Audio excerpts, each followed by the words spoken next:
नमस्कार विद्यार्थी मित्रांनो, मी प्रफुल्ल इंगळे आपल्या ह्या YouTube चॅनलवर सर्व विद्यार्थ्यांचं मी मनापासून स्वागत करतो। तर बघा, आपण आज 7ची कसोटी पाहणार आहे। याच्या आधी मी तुम्हाला 3 कसोट्या दिलेल्या आहेत। एक 11ची सांगितलेली आहे, एक 8ची, एक 9ची। 3 कसोट्याचे व्हिडिओ मी तुम्हाला दिलेले आहे आणि प्रीवियस इयर्स क्वेश्चन घेतलेले आहे मी पूर्णच्या पूर्ण SSC चे। आता जे पाहणार आहे आपण, आता 7ची कसोटी पाहणार आहे। 7ची कसोटी, 13ची कसोटी आणि 11ची कसोटी, या तिन्ही कसोट्या सारख्या आहेत। मी बोलतो, समजून घ्या कसं तर। आता पूर्ण तिन्ही कसोट्या सांगतो मी तुम्हाला, 7ची, 11ची, 13ची। आता 7चा इथं 7, 11, 13ची पाहू आपण। तर बघा, कसोट्या समजून घेऊ कसा आहे। बघा, 7च्या कसोटीसाठी, या 13च्या कसोटीसाठी, या 11च्या कसोटीसाठी तिघांसाठी सेम पॅटर्न आहे। उजवीकडून इकडनं हे 3 डिजिट आणि इकडचे 3 डिजिट, म्हणजे या रेषाच्या ओढल्याने डिजिट समजा। इकडचे 3 डिजिट, इकडचे 3 डिजिट, याच्यामध्ये काय घ्यायला लागते? डिफरन्स। तो जर डिफरन्स पुरा 7 न कटत असेल तर 7 न डिव्हिजिबल आहे। तो जर डिफरन्स पुरा 11 न कटत असेल तर 11 न डिव्हिजिबल आहे। आणि तो जर डिफरन्स पुरा 13 न कटत असेल तर 13 न डिव्हिजिबल आहे। तिन्ही कसोट्याचा फॉर्मॅट एकच आहे। पण 11ची कसोटी मी तुम्हाला दुसऱ्या पद्धतीने शिकवली आहे, त्याचा पण व्हिडिओ मी तुम्हाला दिलेला आहे मागे, ठीक आहे। तर त्याच्यावर मी सगळ्या व्हिडिओच्या डिस्क्रिप्शन मध्ये तुम्हाला लिंक देईन आणि सगळ्यांनी ते बघून घ्या। तर आता इकडचे 3 डिजिट, इकडचे 3 डिजिट, याच्यामध्ये फरक आहे। जसं आता त्याला काय म्हटलं, 24,973, 24,983 और 24,993 में से कौन सी संख्या 7 से विभाज्य आहे म्हणजे याच्यापैकी कोणती कडंदा समजून घ्या। पहिली घेऊ आपण 24,973।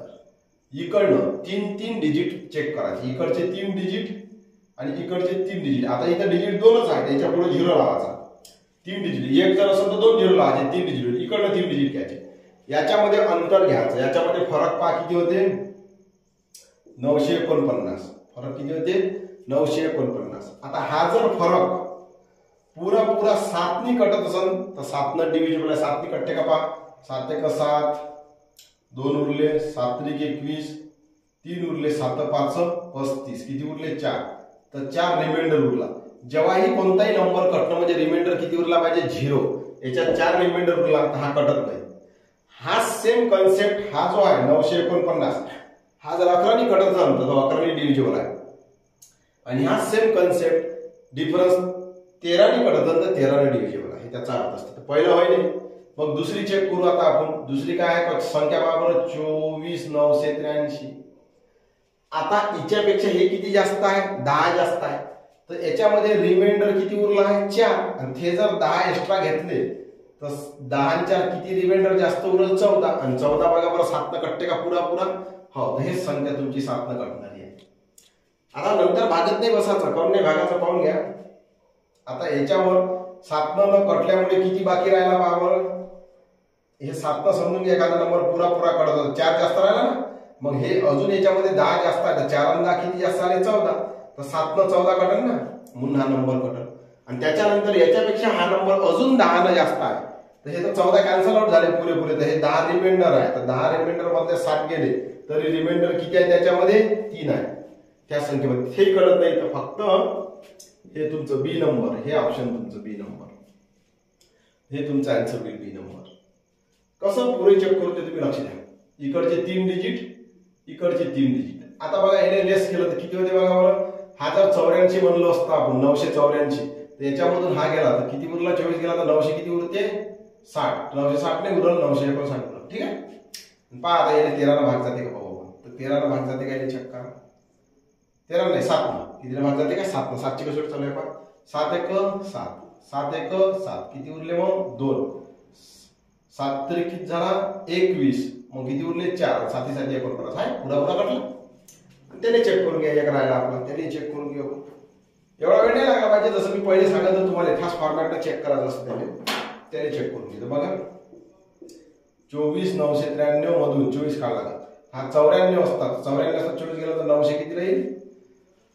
70। पण 70 राहिला नाही, 69 याले 7 न भाग द्यायला लागला। 7 एक 7, 2 उरला, 7 त्रिक 21, 5 उरला, 7 8 56, किती रिमाइंडर उरला? 3।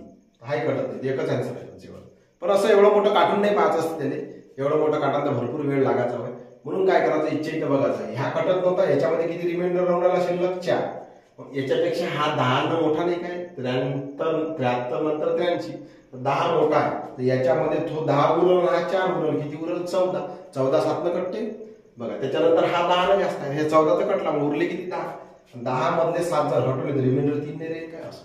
तर अशा प्रकारे त्याने सॉल्व्ह करायचं. तर 7ची कसोटी मी म्हणून आशा करतो सर्वांच्या लक्षात येत असेल, आली असेल. तर 7ची 11ची 13ची सगळ्या कसोट्या तिन्ही याच्या सारख्याच आहे. तर आशा करतो सगळ्याला समजलं असेल. पुढच्या प्रश्नावर जाऊ आपण. आणि कोणी जर चॅनलवर नवीन असेल तर चॅनलला सबस्क्राईब करा, लाईक करा आणि शेअर करा. चला ठीक आहे. दुसरा प्रश्न पाहू आपण 7च्या कसोटीचा, समजून घेऊ. बघा सीजन टायर 1 ला आलेला प्रश्न आहे, टियर 1 ला 2022 मध्ये. तर 45 67 में वह छोटी सी संख्या कौन सी संख्या जोड़ी जाए की योगफल 7 से विभाज्य.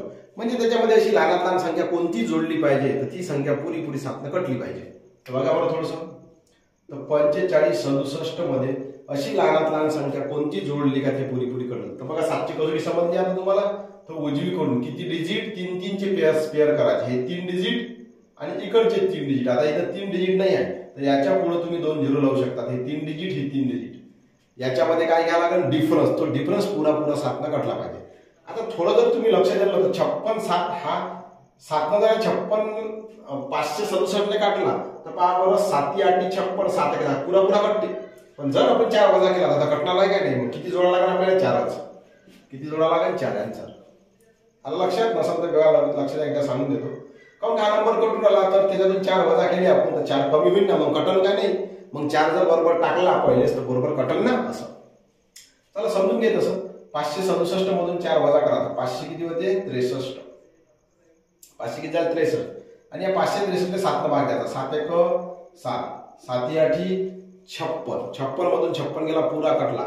आता उरला किती फक्त ह्या 3. आता 3 मध्ये असं किती जोडले तर तो पुरा नंबर 7 न कटतो. 3 मध्ये 4 जोडा लागेल ना. 3 आणि 4 जर जुळले तर टोटल किती होते 7. आणि 7 न 7 कॅन्सल होते. किती जोडा लागेल मग तुम्हाला 4. हेच तुमचं 4 आन्सर होईल.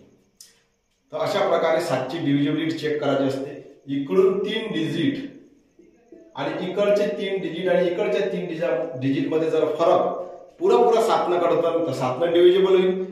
ह्याच कन्सेप्ट 11 ला लागते. हा जर इकडचे 3 डिजिट इकडचे 3 डिजिट जर पुरे 11 न कटत तर 11 न भाग जाईल. आणि तेच 3 डिजिट आणि हे 3 डिजिट जर त्याचा डिफरन्स 13 न कटत तर 13 न भाग जाईल. 7ची 11ची 13ची तिघाची कसोटीचा कन्सेप्ट सेम आहे.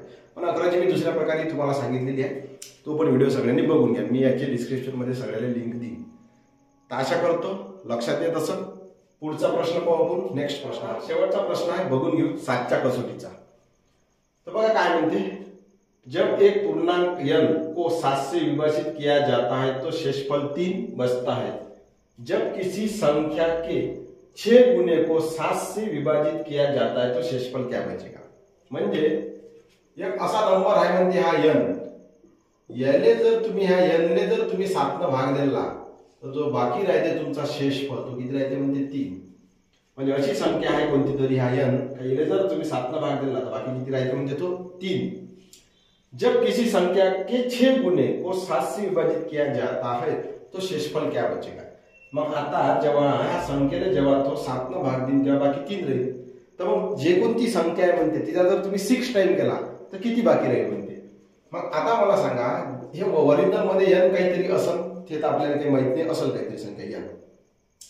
पण त्या n मधला जो 7 7 7 7 होता तो कटून गेला. बाकी किती राहिला 3 राहिला ना. मग आता ते पुरी संख्या घेतली इथं मल्टिप्लाय केली 6 टाइम केलाय दिले तरी 7 7 चा पट तर कटलोच जाईल ना. मग ते घेतल्यापेक्षा सीधं रिमाइंडर घेऊ आपण. रिमाइंडर किती आहे 3. 3 ने किती ना गुणाचं 6 न कोण का त्याने 6 टाइम करायला सांगितलं त्यानं. तर 3 7 किती होते 18. आणि 18 ने जेव्हा आता आपण ह्या 7 न भाग देऊ तर किती रिमाइंडर राहते म्हणते हा सवाल आहे. तर पहा बरं 7 दोन्ही किती गेला 14.